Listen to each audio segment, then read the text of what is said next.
नमस्कार मित्रांनो, आपला पहिला श्वास आणि शेवटचा श्वास या दोन्हीमधल्या अंतराला आपण जीवन म्हणतो. आपला नेहमी एक समज असतो की आपल्याला इतके दिवस आपण जगू शकतो किंवा ह्या भविष्यवाण्याकडे गेल्यानंतर इतके दिवस जगू शकतो किंवा हे उपाय केल्यानंतर आपण आपलं आयुष्य वाढू शकतो. पण तसं मित्रांनो काहीही नाही. तर मित्रांनो, हे सर्व आपल्या श्वासाचा खेळ आहे. जेवढे श्वास आपले मंद मंद चाललेले असतात तेवढे हे मंद मंद चालणारे श्वास आपल्याला दीर्घायुष्याकडे घेऊन जातात. सांगायचं म्हटलं तर मित्रांनो, कुत्रा हा 30 ते 32 श्वास घेतो, तो 10 ते 12 वर्ष जगतो. तर कासव हे मिनिटाला 1 ते 3 एवढे श्वास भरतो आणि 300 वर्ष जगतो. याचा अर्थ असा होतो की जितके सावकाश श्वास आपले चालतील तसे तसे आपलं आयुष्य वाढत जातं. तर आपल्याला निसर्गाने दोन नासिका दिलेल्या आहेत. एक डावी नासिका आणि एक उजवी नासिका. उजव्या नासिकेने काय आपल्या शरीरात उष्णता तयार होते, तर डाव्या नासिकेने आपल्या शरीरात थंडावा तयार होतो. ज्यावेळी आपल्या शरीरात थंडावा तयार होतो त्यावेळी आपलं डोकं शांत असतं, राग येत नसतो, BP नॉर्मल होतो आणि पित्तासारखे आजार कमी होतात. तर उजव्या नासिकेने श्वास चालल्यानंतर आपल्या शरीरात उष्णता तयार होते. तर मित्रांनो, हे डाव्या नासिका हे चंद्रनाडी आहे, तर उजवी नासिका ही सूर्यनाडी आहे. आणि ह्या चंद्र आणि सूर्यनाडीचा अभ्यास करायचा आणि आपणाला योगाचा अभ्यास साध्य करायचा. तर मित्रांनो, तो कसा? तर त्यावेळी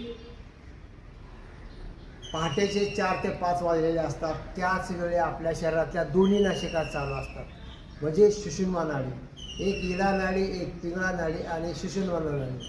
सुषुम्ना नाडी ज्यावेळी चालत असते त्यावेळी आपण योगाचा अभ्यास करायचा, प्राणायामचा अभ्यास करायचा, योगाचा अभ्यास करायचा.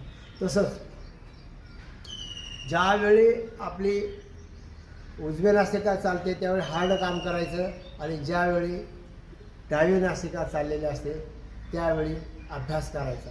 तो योगाचा अभ्यास असो, शाळेतला अभ्यास असो किंवा कुठलाही अभ्यास असो, त्यावेळी हा योगाचा अभ्यास करायचा.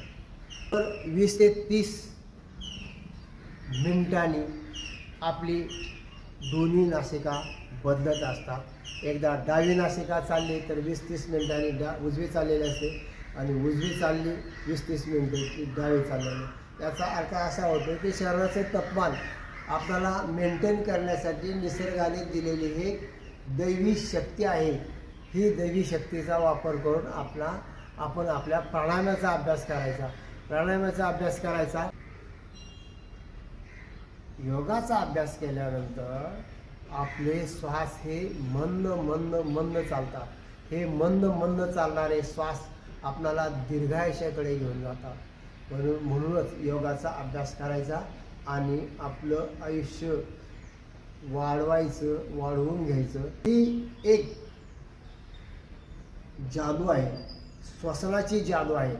जेवढे श्वास मंद मंद चालतील तेवढे हे मंद मंद चालणारे श्वास आपल्याला दीर्घायुष्याकडे घेऊन जातात आणि आपलं डोकं शांत राहतं. हे मंद मंद चालणारे श्वास, तर ते कसे साध्य करता येतील?